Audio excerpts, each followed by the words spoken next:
Estado burocrático de direito, fundado sob violento aparato policial, desenvolve mecanismos de contenção para oprimir corpos de quem já não aguentava tanta humilhação e sofrimento. As expansões mercantis que produziram campos de concentração coloniais precederam a existência desse Estado, erguido para frear qualquer tipo de diversidade cultural e econômica, além de saberes descentralizados. Veja, quando falamos de Brasil, um país altamente racista, cujo projeto de nação sempre foi o de ser excludente, opressão dos mais pobres, aniquilamento do povo negro, massacre dos indígenas, etc. A prisão do MC Pose ilustra bem a diferença com que o Estado trata os seus cidadãos. As acusações levantadas contra o artista do funk, no rigor da lei, precisam ser analisadas pelo judiciário antes de qualquer julgamento final. Não é isso que a classe média social-democrata gosta de ficar proferindo, sobretudo quando um deles atropela um trabalhador em serviço, dirigindo um carro importado.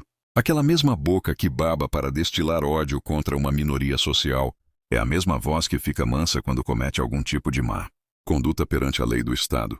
Ou seja, um deputado atirar e jogar granada na polícia recebe uma cordial recepção dos próprios agentes da segurança dita pública.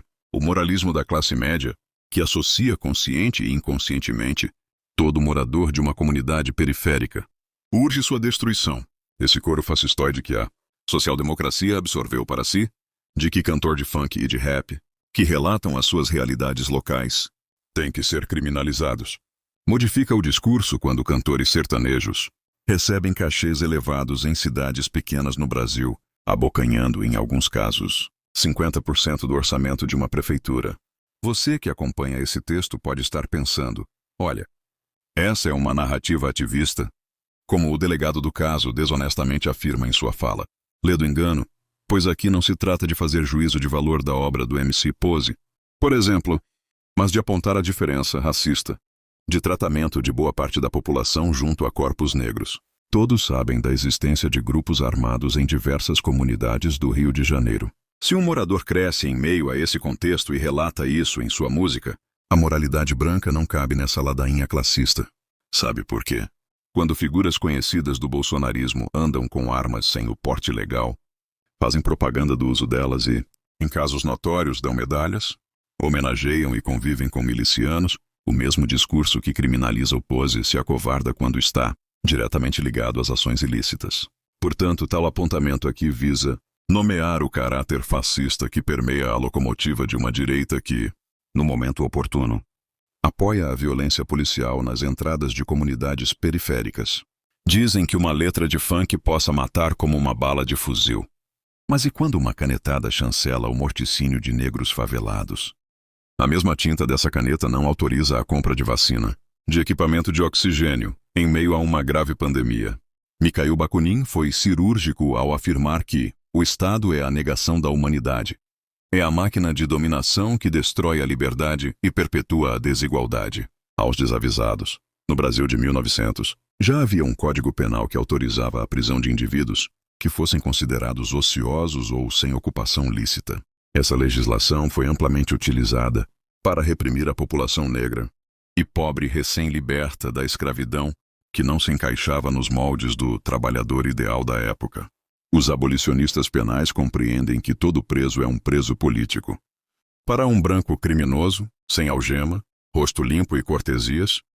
Para um negro, algema, torção no braço e a estereotipação de um sujeito perigoso, que permanentemente precisa ser visto como uma ameaça para a sociedade civilizada.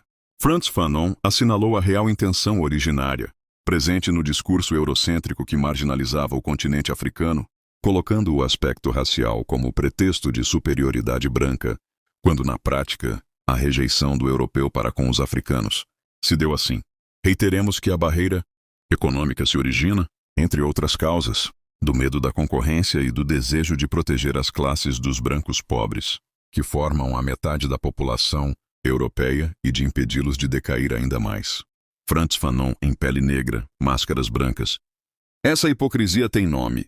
É racismo estrutural, fundado através do processo de colonização do Brasil, somado à escravização dos povos indígenas. E a gente não vê o mesmo ímpeto da classe média em romper com as estruturas opressivas, que tanto criminalizam negros e indígenas quanto qualquer ascensão material daquele marginalizado.